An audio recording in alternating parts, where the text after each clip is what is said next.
Bismillahirrahmanirrahim.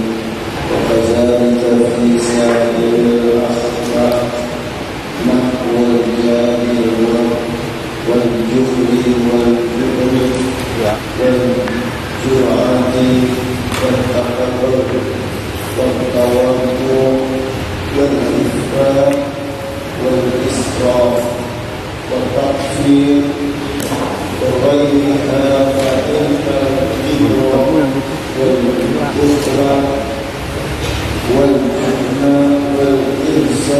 والإنفاق حرام ولا يمكن التحرر عنها إلا بإذنها وإذن ما يضادها.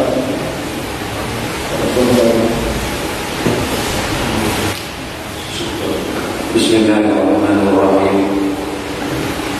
Alhamdulillahirabbil alamin wassalatu wassalamu ala asyrofil anbiya'i wal mursalin sayyidina wa habibina wa sayyidina wa maulana Muhammadin wa ala alihi wa sahbihi ajma'in. Amma ba'du, qala Allah ta'ala fi kitabihil karim wa huwa asdaqul qa'ilin.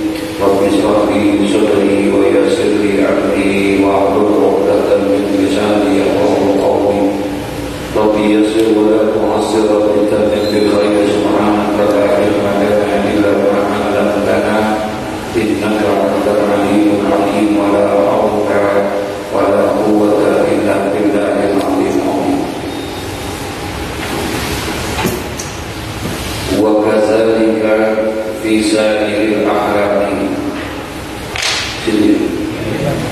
wa kadzalika fi sa'iril a'raqi nahwu al-judi wal bukhli wal jubni wal jur'ati wa takabburi wa tawaddu'i wal 'iffati wal israfi wal taqdiri wa ghayriha. Wa kadzalika, dan seperti yang demikian itu pula fisairil akhlaki, di dalam semua akhlak, bahwa orang-orang yang ingin menuntut ilmu pun juga harus mempelajari dan mengetahui tentang jenis-jenis akhlak seperti al-judi wal bukhli. Al-jud, pemurah, akhlak yang murah. Wal bukhli, ada akhlak yang bakhil, pelit. Wal jubni, penakut. Wal jur'ati, berani. Wal takabburi, takabbur, sombong. Wal tawaddu'i, tawaddu, rendah hati. Wal ifrah, memelihara diri. Wal israfi, dan melampaui batas, boros. Wal taqdiri, dan juga pelit, taqdir, wa ghairiha, dan lainnya. Itu jenis-jenis akhlak buat orang-orang yang menuntut ilmu. Dia harus tahu tentang hal itu, sehingga mana yang perlu dia kerjain akhlaknya, mana akhlak yang tidak perlu dikerjain sama dia. Dicontohkan yang pertama al-jud, dia ini murah, dermawan, itu jud. Dia termasuk min akhlaqil karimah, termasuk daripada akhlak yang baik. Nah, buat orang yang menuntut ilmu itu harus ada di dalam dirinya sifat al-jud, murah. Wal bukhl, dan yang kedua ada juga sifat yang jelek, yaitu akhlak yang tidak bagus itu al-bukhl, pelit, medit. Itu jauhin penyakit yang seperti itu. Orang yang menuntut ilmu itu nggak boleh pelit, ya, jangan medit. Salah satu nanti dibahas, salah satu untuk bisa mendapatkan kemudahan di dalam menuntut ilmu itu murah. Tapi kalau dia pelit, dia akan jadi pelit juga, susah dapat.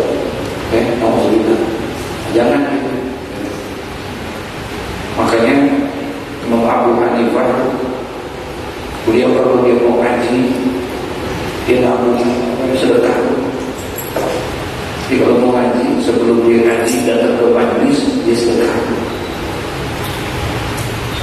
Yang pertama, dengan sedekahnya dia niatin, dia minta sama Allah, ya Allah, dengan sedekah ini aku mohon tutupkan aib buruk. Jangan sampai dia melihat kejelekan dan kekuranganku, tutupi. Dan orang-orang juga menutupi aib buruknya. Ya. Sebab yang namanya manusia tidak menutup kemungkinan. Ustaz, kiai, guru, manusia bukan? Tidak luput dari khilaf, tidak luput dari salah. Nah, dia minta jangan sampai terlihat kejelekan buruknya itu sehingga akhirnya membuat dirinya itu tidak suka guru. Karena kalau tumbuh rasa tidak suka kepada guru, itu yang mencegah untuk mendapatkan keberkahan dan kemanfaatan ilmu. Bukan masalah pintar nih, masalah apa nih? Berkah ilmunya, manfaat ilmunya. Jadi nggak boleh sekalipun kita lihat ada kekurangan guru itu jangan diumbar. Kalau diumbar jangan dilihatin, jangan diomong, simpan sebagai bentuk pembelajaran buat diri kita. Ya, Masya Allah. Nah, buat orang yang menuntut ilmu harus tahu tentang ilmu. Wal jur'ah, wal jurni. Orang yang menuntut ilmu itu ada rasa, jangan sampai di dalam dirinya itu rasa takut di dalam menuntut ilmu, tapi harus ada sifat jur'ah. Jur'ah berani, takut menyampaikan sesuatu yang benar, nggak ada keberanian untuk menyatakan yang hak adalah hak, yang batil adalah batil. Buat orang yang menuntut ilmu nggak boleh, dia tidak boleh mengkhianati ilmu. Katakan bahwa yang benar itu benar, yang salah itu tidak boleh ditutup-tutupi, apalagi diputar-balikan. Itu yang nggak boleh. Tidak akan ada, sekalipun itu pahit harus disampaikan. Qulil haqqa walau kana murra. Sampaikan kebenaran itu walaupun pahit, walaupun pahit, sampaikan. Nggak boleh kita, kalau kita diam dan tidak menyampaikan, kita mengkhianati ilmu yang ada dalam kita. Apalagi kita tahu itu salah, kita diam, apalagi kita mendorong daripada kebatilan itu. Masya Allah. Nanti ketemu hadis-hadisnya. Kalau ada orang yang mengetahui, punya ilmu, kemudian dia tidak mengamalkan ilmunya, dia kemudian dia bertolak belakang dengan apa yang ada sama ilmunya itu, nanti disiksanya pada yaumul qiyamah itu dia lebih dulu disiksa daripada Fir'aun. Kalau Fir'aun disiksa pantas kan? Pantas kan? Tapi sebelum Fir'aun disiksa dia dulu. Makanya tempatnya lebih rendah dibandingkan Fir'aun nanti di neraka. Kalau Fir'aun masih lantai dasar, tapi entah golongan minal munafikin, orang-orang munafik, orang-orang yang tidak mengamalkan ilmu, para pemimpin-pemimpin yang zalim, nanti tempatnya itu di keraknya nanti neraka. Bukan di dasar, tapi di mana? Di kerak. Kira-kira panas mana? Insyaallah, nauzubillah sama Allah. Makanya harus tahu mesti ada yang namanya sifat jur'ah. Wa takabbur. Buat orang yang menuntut ilmu itu enggak boleh sombong. Wa tawadhu. Buat orang yang menuntut ilmu itu harus ada tawadhu, rendah hati. Wal ifah. Dia harus mampu menjaga dirinya. Orang yang menuntut ilmu itu harus mampu menjaga dirinya. Dia bisa menghormati ilmu yang telah dia dapatkan, dia jaga dirinya. Bisa membedakan antara orang yang berilmu sama orang yang tidak berilmu. Bisa membedakan antara orang yang ngaji sama orang yang tidak ngaji. Jangan disamain. Itu namanya ifah. Dia bisa menjaga dirinya, dia bisa memelihara dirinya. wal israf, dan suka israf, boros, melampaui batas dari segala sesuatunya, melampaui batas, wa takdir, dan juga pelit, wa ghairiha. Fa innal kibra wal bukhla wal jubna wal israfa haramun.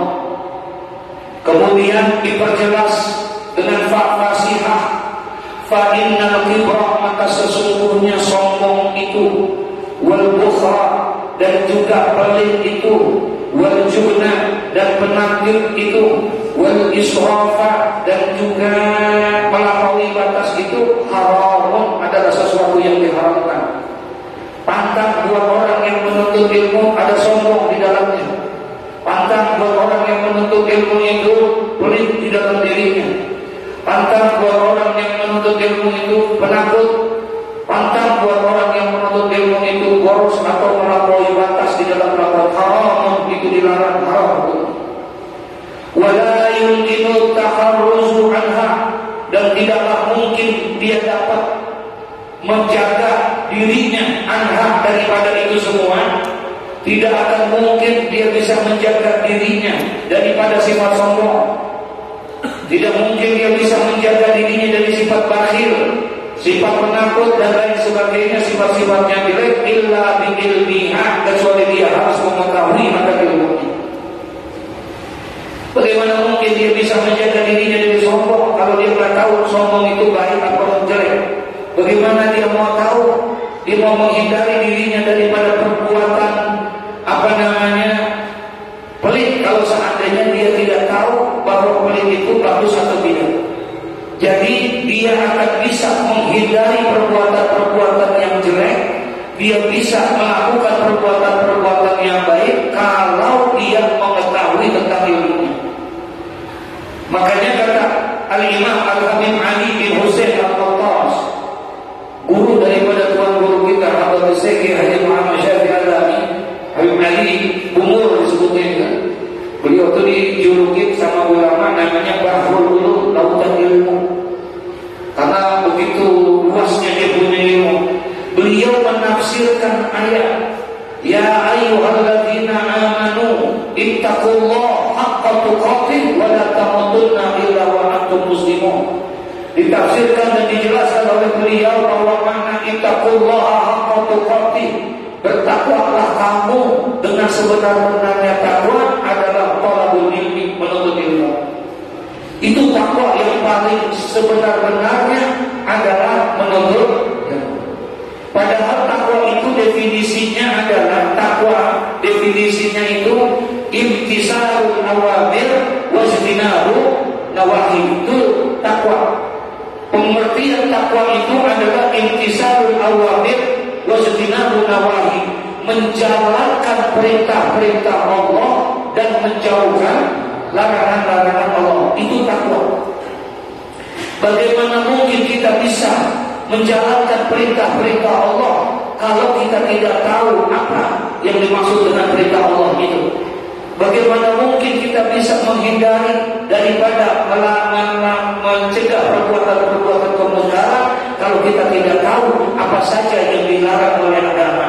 Untuk bisa mengetahui mana perintah Allah, untuk bisa mengetahui mana yang dilarang oleh Allah, tidak lain adalah dia harus menuntut ilmu. Itu maksudnya. Jadi yang namanya ittaqullaha haqqa tuqatih, pengertiannya adalah menuntut ilmu. Pengen sempurna ketakwaan kita, maka kita harus menuntut ilmu itu. Dijelaskan oleh Syekh Al-Imam Ibrahim bin Ismail Az-Zarnusi di dalam kitab ini, apa katanya? Wala yumkinu taharruzu anha illa bi ilmiha. Tidak akan mungkin dan tidak akan mampu kita menjaga diri kita dari perbuatan-perbuatan yang jelek kalau kita sendiri tidak mengetahui mana-mana saja perbuatan yang jelek itu. Kita harus tahu dulu, oh yang namanya judi haram, oh yang namanya minuman keras haram, oh yang namanya zina haram. Kalau kita udah tahu bahwa itu haram, itu adalah diharamkan oleh agama, kira-kira kita kerjain atau tidak? Kita kerjain atau tidak? Tidak, karena kita sudah mengetahui. Jadi kuncinya harus menuntut ilmu. Wa ilmi ma yudabuha, dan juga dia harus mengetahui tentang ilmu yang menjadi lawanannya. Apa lawanan dari al-kibar? Sombong. Lawan katanya apa? Sombong lawan katanya tidak sombong. Sombong itu lawan katanya tawadhu. Nah, kalau kita udah tahu jangan sombong, berarti kalau begitu harus bagaimana? Tawadhu. Al-bukhlu, apa itu al-bukhlu? Bakhil, pelit. Apa lawan katanya? Sahi, murah. Itu yang harus kita tahu, sehingga akhirnya kita bisa mengamalkan itu. Oh, ini yang boleh, oh ini yang tidak boleh. Masya Allah. Fayuftaradu ala kulli insanil muha, maka difardukanlah atas setiap manusia itu mengetahuinya. Dia harus mengetahui tentang itu kita. Makanya dikasih akal. Akal ini fungsinya adalah untuk bisa memilah dan memilih. Ini akal. Akal tahu ini boleh, ini tidak boleh, ini bagus, ini jelek, ini halal, ini haram. Akal tahu kan? Tahu akal. Karena memang itu perbedaan kita dengan makhluk-makhluk yang lain adalah karena itu.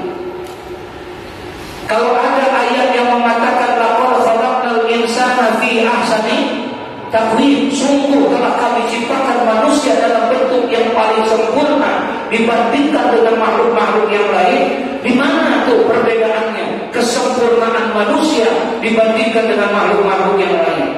Di apanya? Apa di fisiknya? Bukan.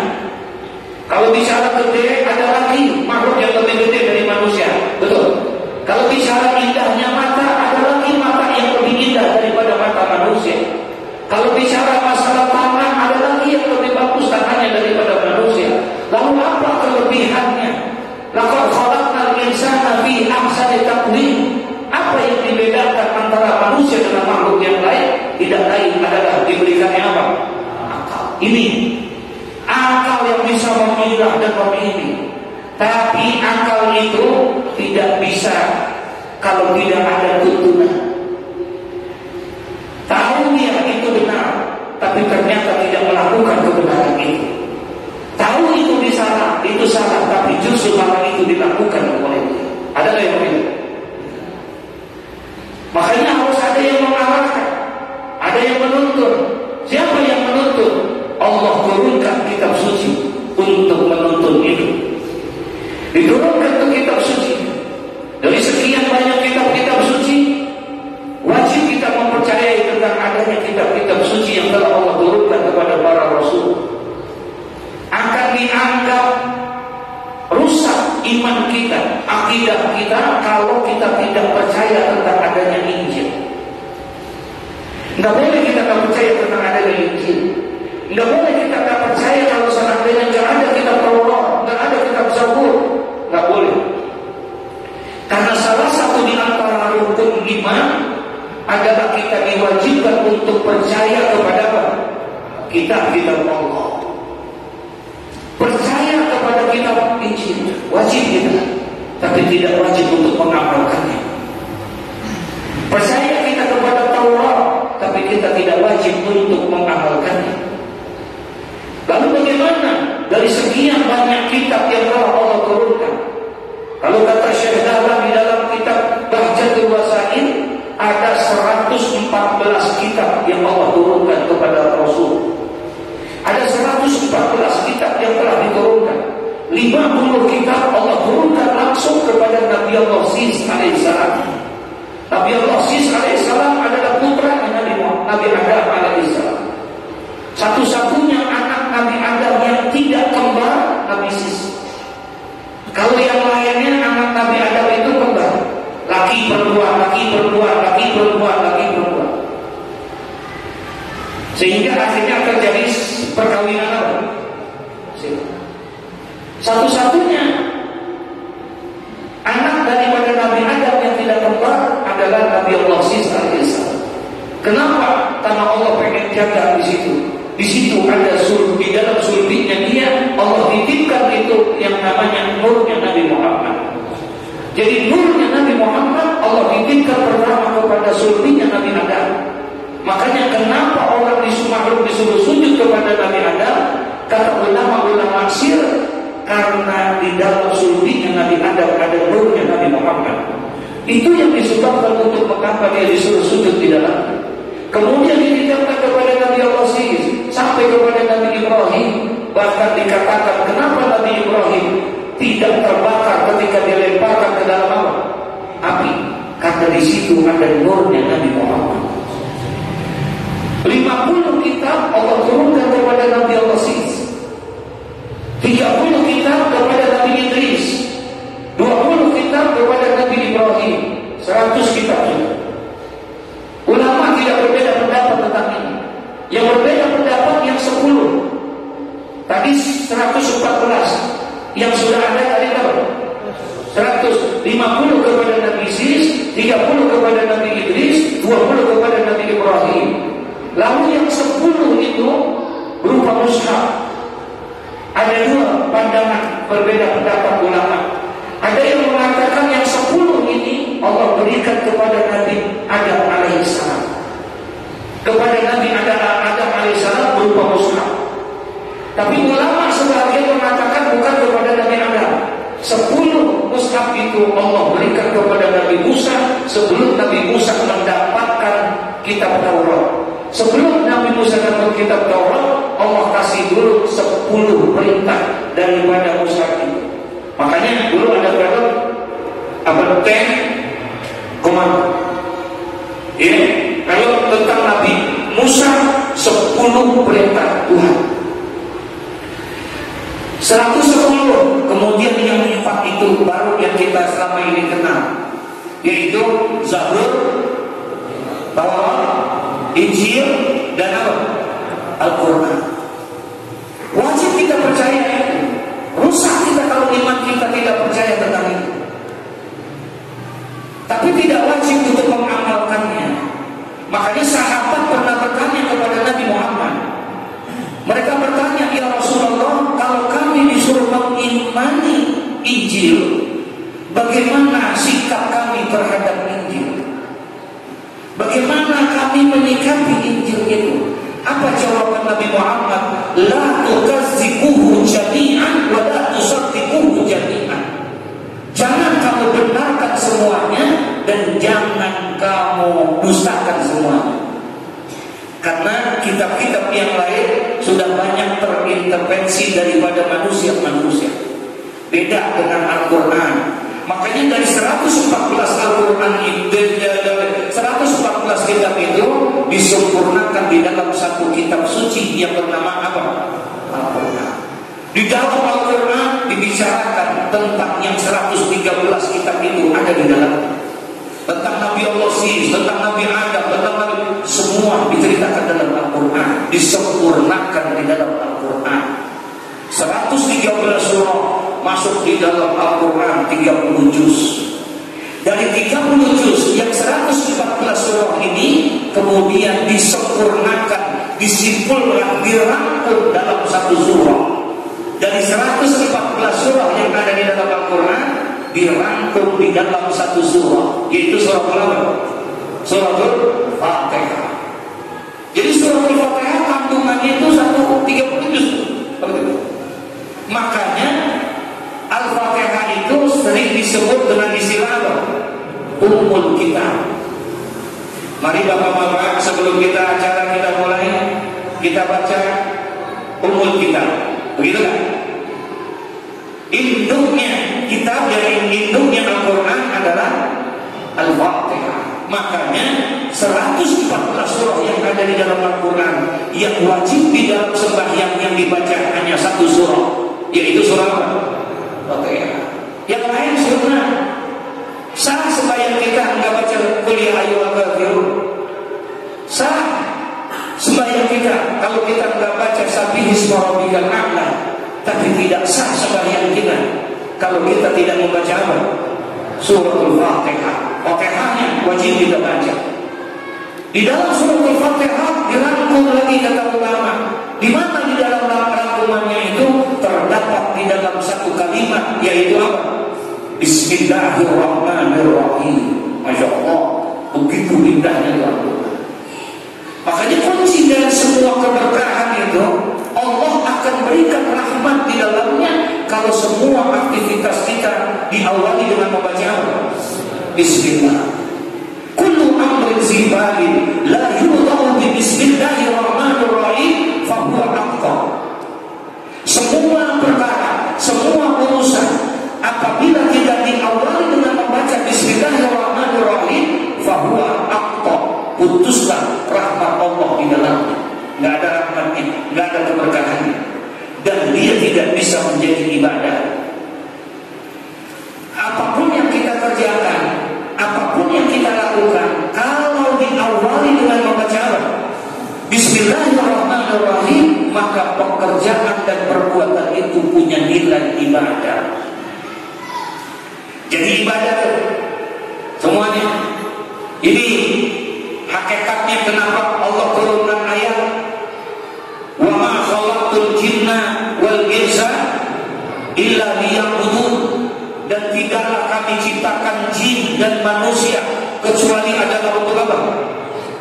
Kecuali adalah untuk beribadah. Jadi manusia diciptakan oleh Allah adalah untuk beribadah. Kapan ibadahnya? Apa zuhur, asar, maghrib, isya, subuh? Bukan. Satu hari satu malam, 24 jam, 24 jam semuanya harus punya nilai ibadah. Semua 24 jam itu harus punya nilai ibadah. Karena hakikat manusia diciptakannya adalah untuk beribadah. Minum harus jadi ibadah, makan harus jadi ibadah. Kalau sembahyang ibadah, pantas kan? Pantas. Kalau baca Quran ibadah, pantas. Tapi bagaimana caranya supaya kerja kita ibadah, dagang kita ibadah, usaha kita ibadah, makan kita ibadah, minum kita ibadah, tidur kita ibadah, mandi kita ibadah, semuanya jadi ibadah. Kata Nabi, semua bisa jadi ibadah apabila semua itu kamu sandarkan dengan nama Allah. Minum ini akan jadi ibadah kalau kita sadarkan dengan menyebut nama Allah, yaitu apa? Bismillah. Jadi ibadah, bukan fungsinya. Kalau fungsinya sama, dia baca atau tidak baca ke Bismillah sama fungsinya. Yang namanya minum fungsinya buat apa? Hilangin apa? Haus. Kita baca Bismillah sama yang kagak baca Bismillah, minum hausnya hilang kan? Hilang kan? Hilang. Hilang. Lu baca enggak hilang tuh haus. Hilang hausnya, tapi nilai ibadahnya tidak. Kenapa kok ibadah harus ada sama kita? Iya, karena ada meyakini kita, beriman kita bahwa hidup tidak hanya sampai di dunia. Ada kehidupan setelah kehidupan dunia, yaitu namanya alamul akhirat, yaitu alamul akhirat. Percaya sama hari akhirat. Nah sekarang percaya sama hari akhirat, apa yang kita mesti persiapkan di hari akhirat ini?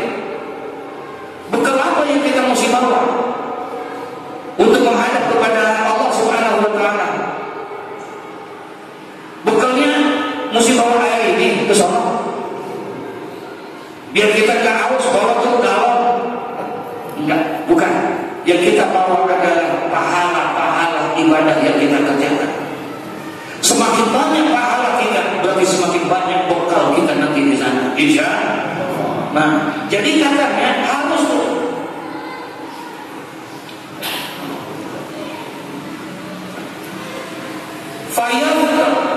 Fayufaradu ala kulli insan ilmuha wa qad sannafa sayyidul imam al-ajal al-syahid Nasiruddin Abdul Qasim kitaban fil akhlaqi wa ni'ma ma'sarafa.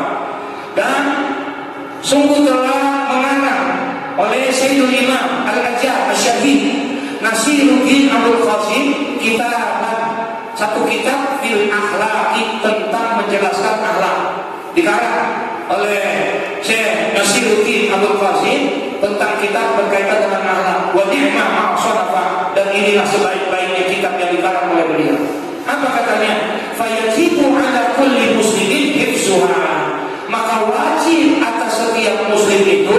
menjaga dan memelihara daripada ilmu-ilmu yang tadi itu.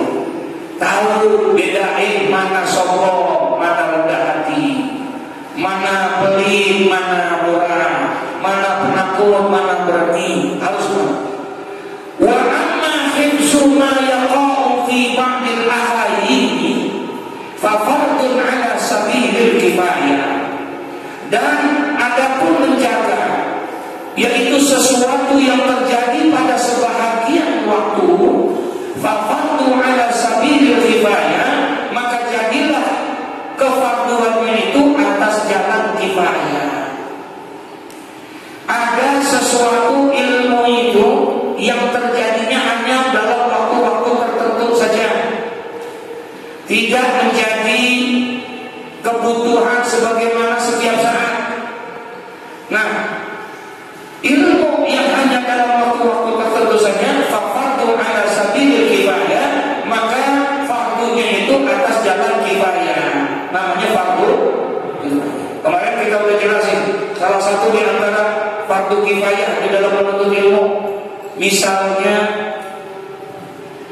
kemarin itu belajar ilmu tajwid, hukum Al-Quran, belajar tentang makhrajul huruf, belajar tentang panjang pendek dalam Al-Quran, belajar tentang hukum izhar, ikhfa, iqlab, idgham, dan lain sebagainya. Mempelajari ilmu tajwid itu termasuk fardunya fardu apa? Kifayah. Termasuk fardunya fardu kifayah. Artinya katanya di sini dijelasin isaqama bihil fardu fi baladatin saqata 'anil baqin. Apabila telah mengerjakan dengan ilmu yang fardu kifayah itu al-fardu fi baladatin, yaitu sebahagian daripada penduduk yang ada di tempat itu, saqata 'anil baqin, kagugurlah dosa daripada yang lainnya. Itu namanya fardu apa? Tidak dosa kita kalau seandainya ada di dalam kampung kita yang belajar tentang ilmu tajwid. Alhamdulillah masih ada, walaupun TPA, tapi dia diajarkan tentang hukum-hukum Al-Quran. Ada nggak? Gugur kita. Ketolongan tuh kita nggak TPA. Ketolongan kita. Sebab sekarang nyari guru ngaji yang rada-rada tua, yang untuk usia tua rada-rada susah, betul ya? Susah. Kitanya nggak mau lagi kadang-kadang. Ada rasa gengsi, nggak mau belajar. Udah tua pun malu. Pengen belajar alif-alifan, malu. Jangan alif-alifan.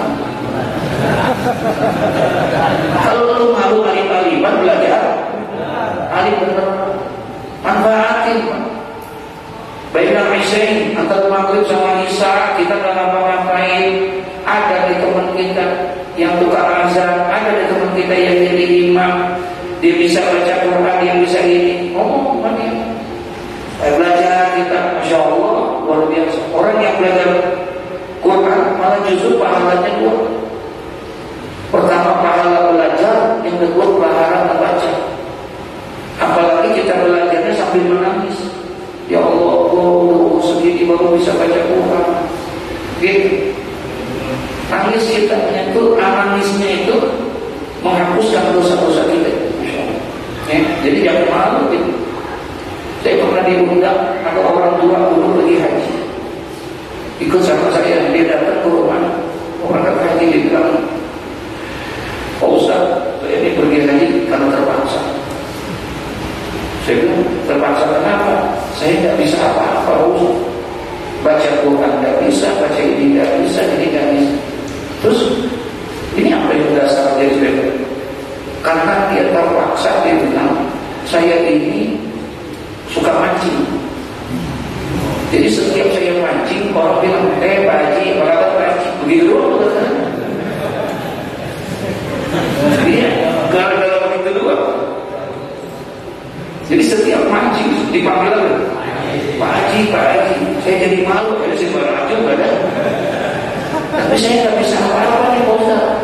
Jadi saya minta istri, minta maaf, nanti saya ngeledotin Pak Ustaz. Tahu ngeledotin kan? Saya ngeledotin Pak Ustaz aja di sana. Gitu. Bener kan? Di sana masya Allah, kemana aja ngeledotin kita. Cuma ke kamar mandi doang kan? Lah haula wala quwwata illa billah. Kemana aja bener. Tapi saya perhatiin di sana.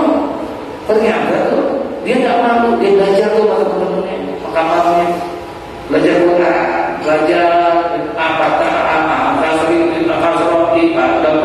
dia belajar. Pulang haji 40 hari setelah pulang haji telepon,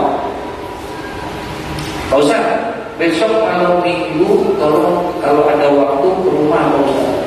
Saya mau tasyakuran, saya udah khatam Quran. Masya Allah, giliran saya deketnya. Oh iya kapan? Iya, tapi saya ngajak dia udah tasyakuran, khatam Quran. Saya pikir khatam Quran yang gede. Kemudian tasyakuran, khatam Quran, Iqra juz 4. Masya Allah. Tapi saya salut dia. Salut ini nggak rasa ada malu dia belajar, bangga tuh dia kayak begitu. Masya Allah. Dan nah, jadi ulangi, kalau yang namanya fardu kifayah, iza qama bihi ba'du fi baladati, ya, apabila telah berdiri dan telah melakukan dengan itu sebahagian daripada penduduk itu, penduduk kampung itu, saqata 'anil baqi, maka gugurlah daripada yang lainnya.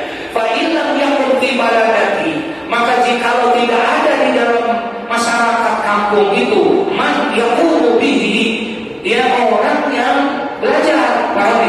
Ternyata di kampung itu nggak ada yang belajar masalah ilmu tajwid, satu pun nggak ada, gitu. Maka baik istawaqu jami'an fil maktabi, maka berserikatlah semuanya itu di dalam perbuatan dosanya. Jadi semuanya kenapa?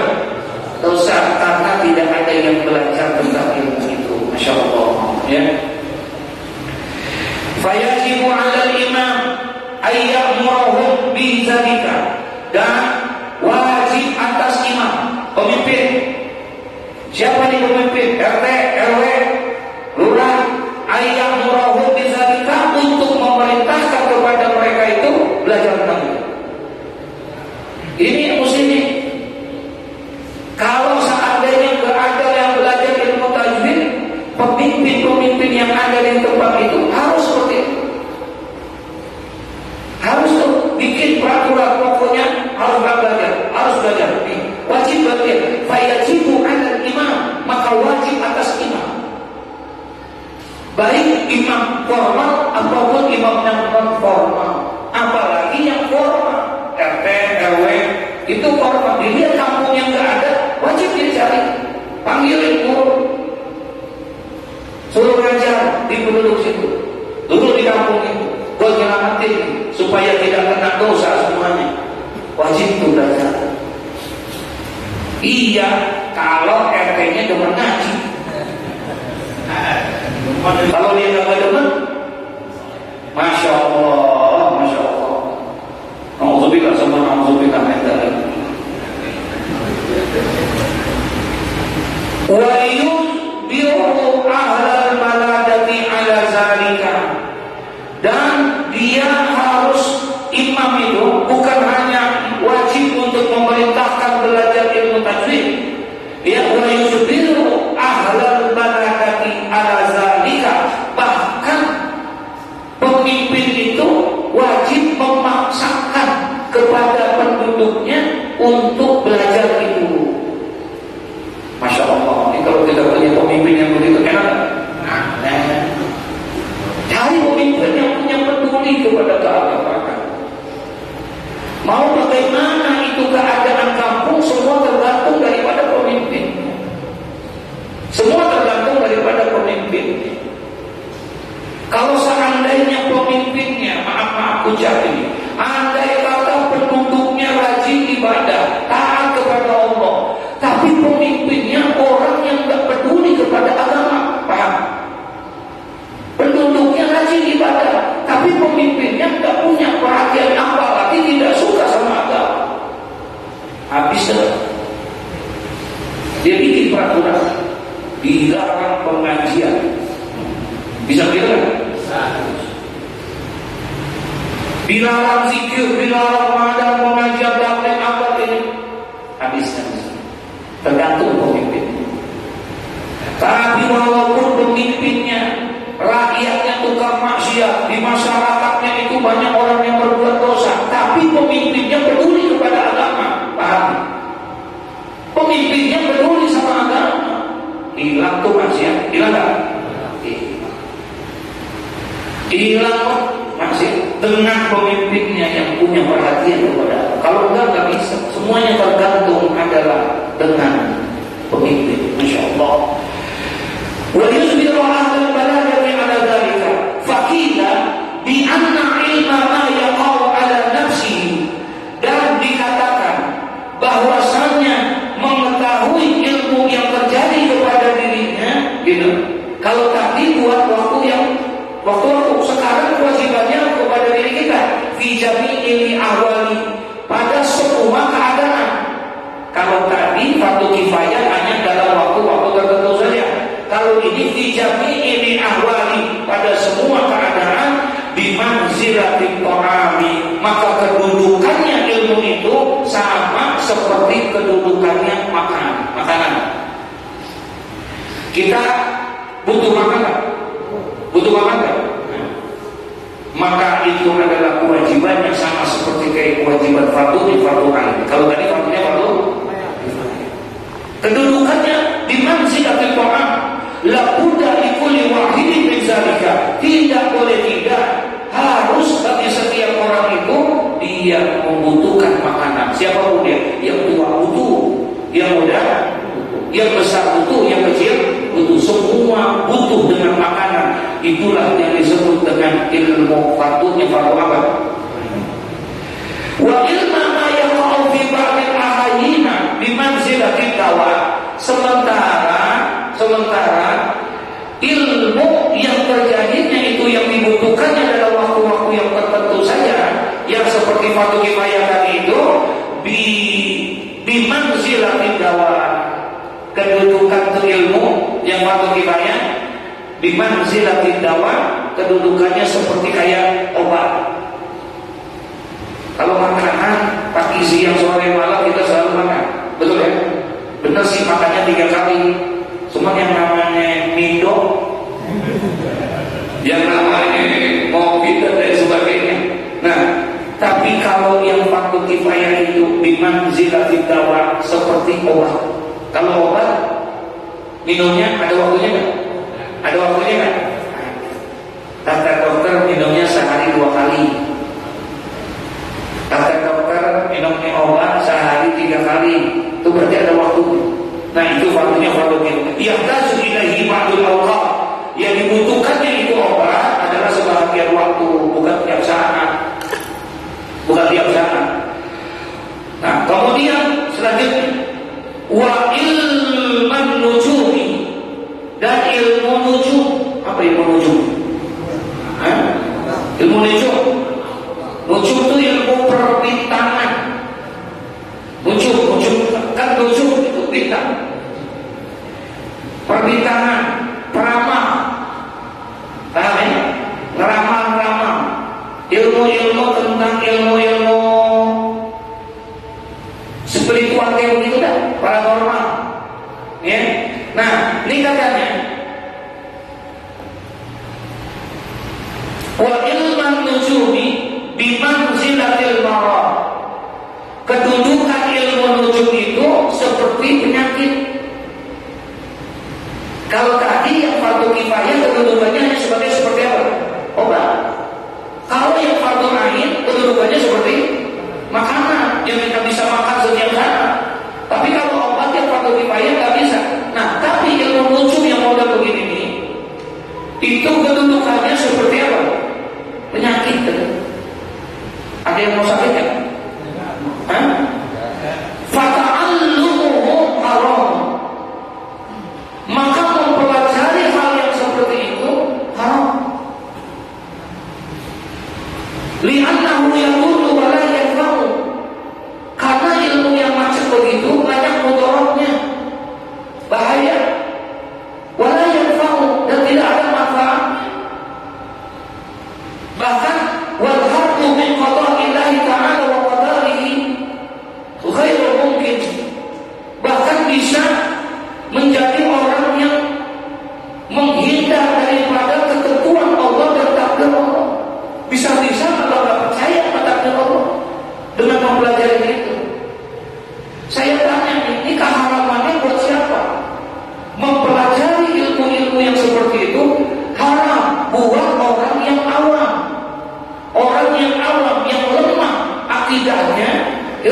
tauhidnya haram.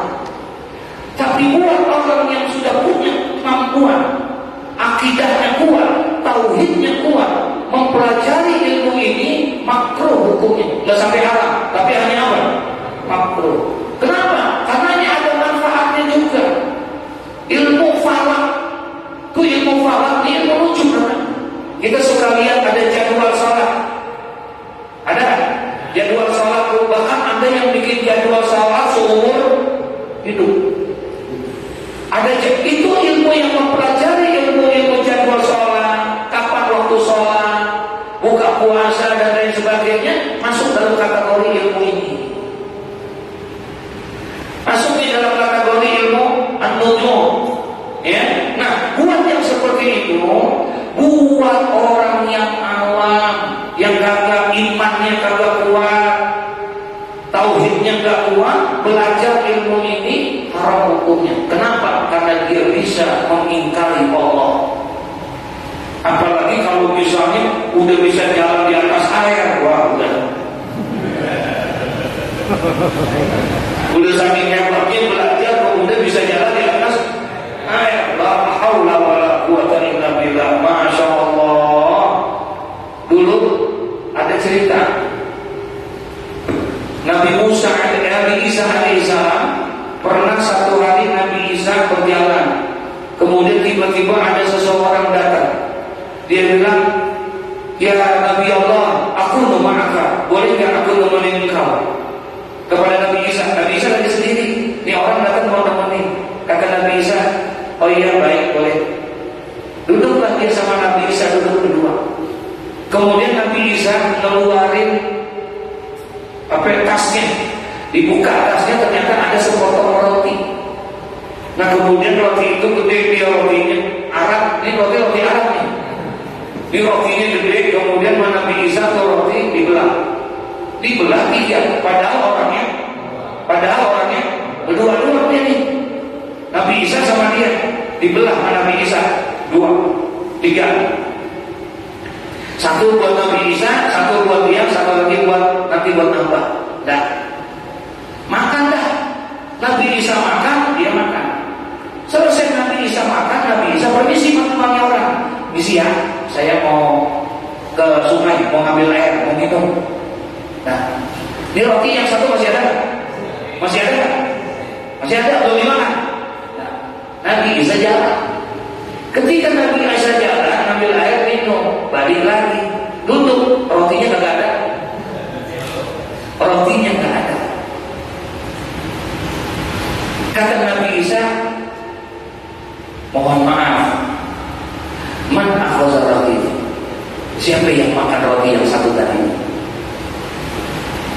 Nabi Isa tanya lagi. Habis nggak ada orang lain? Emang dia dulu, man akhadha roti? Siapa yang makan roti ini? Ini orang bilang, lah apa? Saya nggak tahu. Kata Nabi Isa, benar saya nggak tahu. Kan nggak ada orang, benar saya nggak tahu. Sampai begitu. Akhirnya dia bilang, oh, ya udah deh kalau memang nggak tahu. Dan Nabi Isa tes, diajak jalan. Ketika di tengah jalan, Nabi Isa istirahat. Siang lapar, pengen makan. Dilihat ada kijang, dan seekor kijang betina bawa anak kijang 2. Dipanggil tuh dengan ilmunya.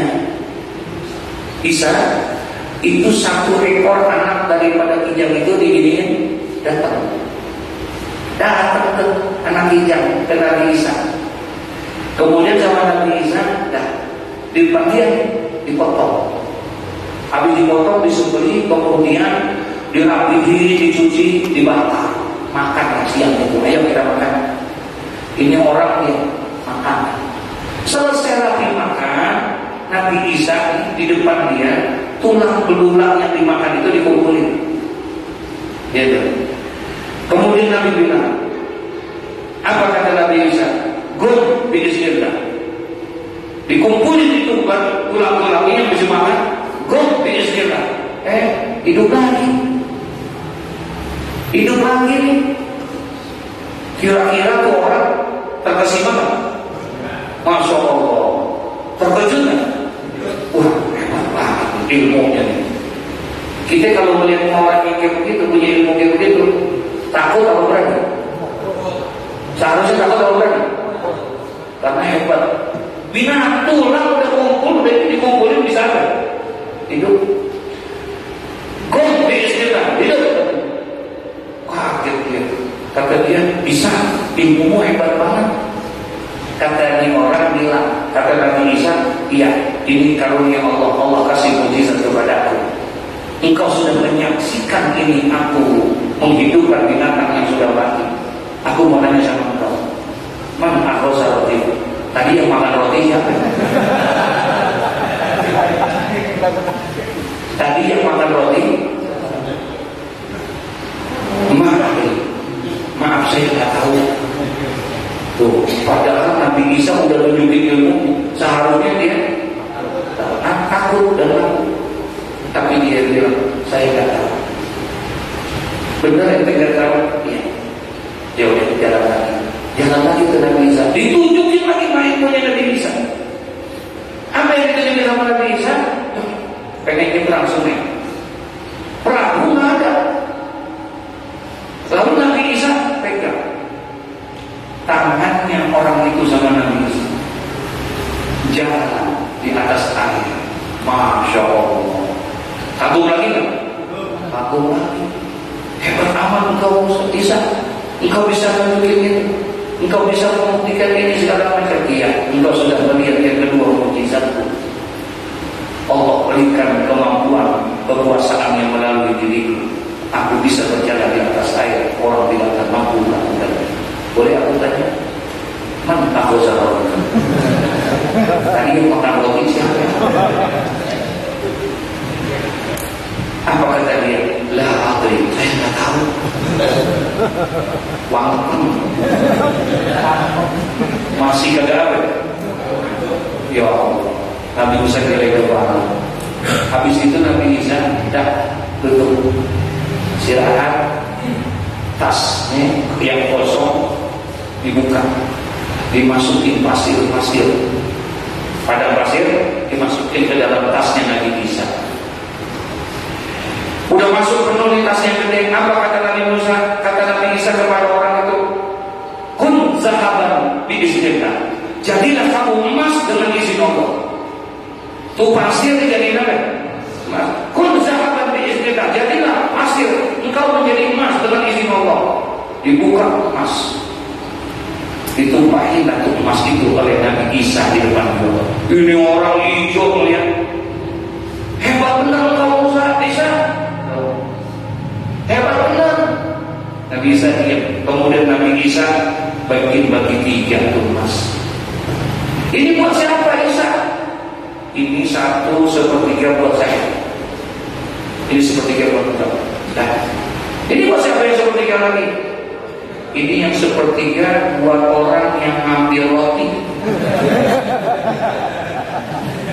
Paham gak? Ini yang 1/3 buat orang yang ngambil roti. Langsung Isa, saya yang ambil tadi. Astagfirullahaladzim. Tadi ditunjukin ilmu yang begitu hebat. Dari tanda kekuasaan Allah, kagak gentar dia, masih aja bohong. 2 kali jalan di atas air, masih aja bohong. Tuh, Masya Allah. Pas dikasih dunia model kayak begitu, baru ngaku. Ini tabiat manusia nih, modelnya kayak begitu. Emas dikasih begitu, siapa? Saya langsung. Akhirnya Nabi Isa bilang, ya keras, ambil semuanya. Disuruh ambil Nabi Musa. Wah, girang dia dapat semuanya. Nabi Musa Isa pergi. Ketika dia pergi, Nabi Isa datang temannya 2. Ada temannya 2 orang datang melihat, lu lagi ngapain? Tuh emas tuh.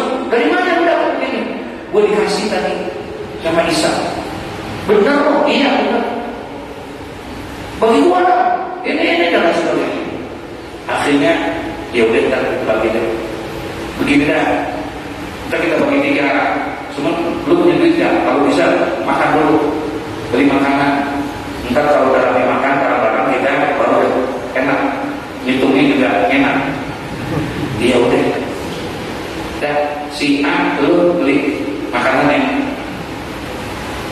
lu pulang kalau kita beli semua. Bener nih, dia berangkat beli makanan. Tinggal berdua nih. Ini pas lagi berdua ngobrol. Nih Mas, kalau kita bagi 3 dikit.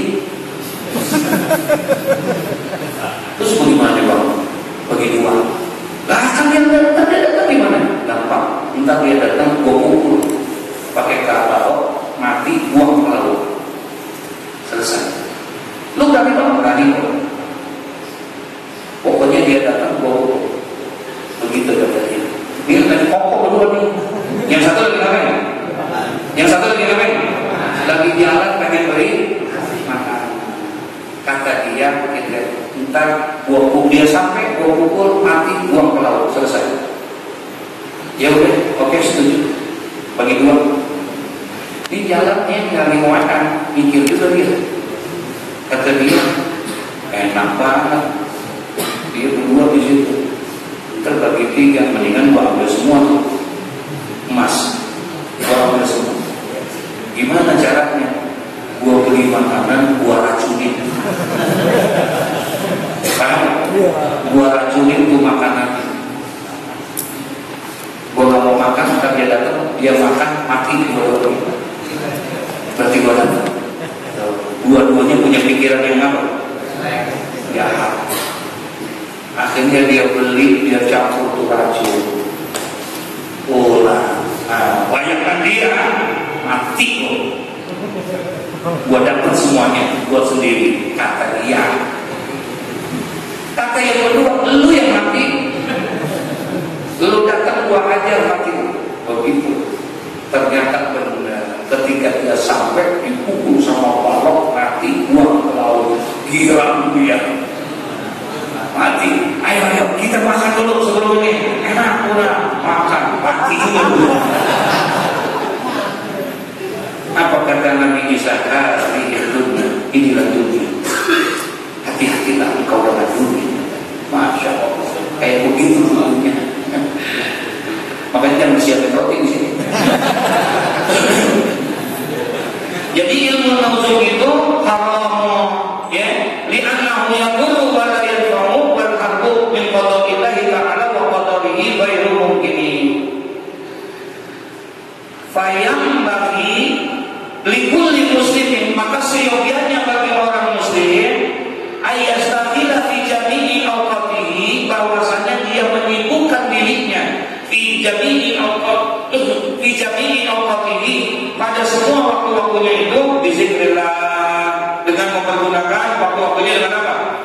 Berzikir kepada Allah, wa doa, manfaatin buat berdoa, wa tadarru, yang merendahkan diri kita kepada Allah, wa qiraatil Quran, untuk membaca Al-Quran, wa shadaqati dafi'ati lil bala, dan juga untuk meminta kepada Allah, kita bersedekah sebagai penolak daripada bala.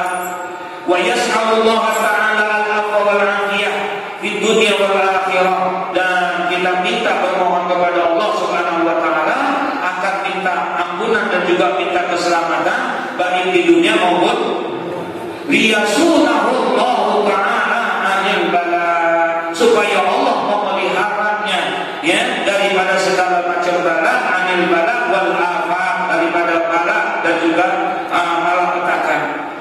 Fa inna man ruzika du'a lam yuhram al-ijabati.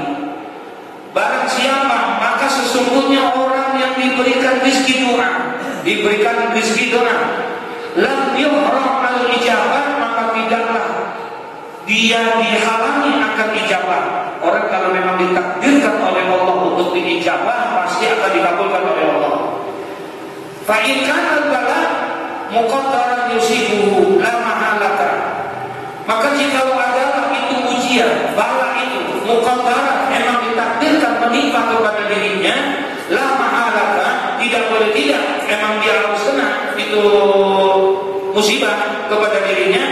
Walakin yuyassiruhu Allah ta'ala alaihi, akan tetapi dia akan diberikan kemudahan oleh Allah Subhanahu wa taala atas dirinya, wa yarzuquhu as-sabra, dan dia akan diberikan kesabaran, rezeki kesabaran di bawah kaki doa dengan sebab adanya doa. Ada orang kalau dengan dia banyak doa, dengan banyak sedekah, maka insya Allah as-shadaqatu tadfa'ul bala. Yang namanya sedekah itu bisa mencegah bala. Ternyata pada saat mencegah daripada bala, dia udah sedekah, ternyata emang takdirnya kena musibah. Paham tuh? Apa yang Allah gantikan? Allah akan berikan kepada dia, yaitu apa? Yuyassiruhullahu ta'ala wa yarzuquhu as-sabra bi barakati du'a. Dia akan bisa yang namanya diberikan kesabaran oleh Allah. Masyaallah. Allahumma illa iza ta'allama minal nujum. Ya Allah, kecuali apabila belajarnya dia minan nujumi, daripada ilmu nujum tadi, qadra ma ya'rifu bihi qiblati wa awqata salat dunia. Ya, kecuali dia mempelajari daripada ilmu nujum itu adalah sekedar untuk mengetahui arah kiblat. Paham? Untuk mempelajari tentang waktu sholat. Mau nggak mau dia harus mempelajari ilmu itu, ilmu nujum. Kalau tujuannya untuk yang seperti itu, fayajuzu zalika, maka diperbolehkan tuh belajar ilmu nujum kalau tujuannya untuk itu. Paham tidak? Tapi kalau semata-mata pengen gantiin kibodo, ya, kalau dia pengen belajar kayak ilmu kayak begitu hanya untuk mengerti jadi paranormal, haram hukumnya. Apalagi untuk orang yang awam, yang lemah imannya, ya, nggak pernah sekalian, nggak pernah ini belajar kayak gitu-gituan, masya Allah, haram hukum. Kita jangan dah, ya, lebih banyak mudaratnya daripada kemanfaatannya. Makanya dibilangnya bimanzilatil marad, seperti kayak penyakit. Kalau penyakit orang pada hindarin, nggak ada yang mau kena penyakit, semuanya menghindari. Nah, ilmu nujum pun seperti itu. Dia nggak ada manfaatnya, lebih banyak mudaratnya. Diibaratin kayak penyakit, lebih baik jauhin. Beda sama yang namanya ilmu-ilmu yang sifatnya fardu kifayah. Kalau fardu kifayah itu seperti bimanzilati dawa, seperti kayak apa? Obat itu dibutuhin, tapi ibatil awqat, hanya dalam waktu-waktu tertentu saja. Tidak setiap saat minum obat, tapi ada waktunya pagi, siang, sore, malam, dan lain sebagainya.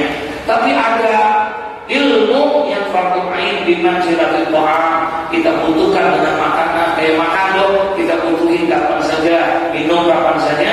Itulah ilmu-ilmu yang diwajibkan buat kita, ya. Wa amma ta'allama ilmi, nanti Anda pun mempelajari ilmu din, ilmu kedokteran, ya, ilmu kedokteran. Ila akhir wallahu a'lam bishawab. Ya, mudah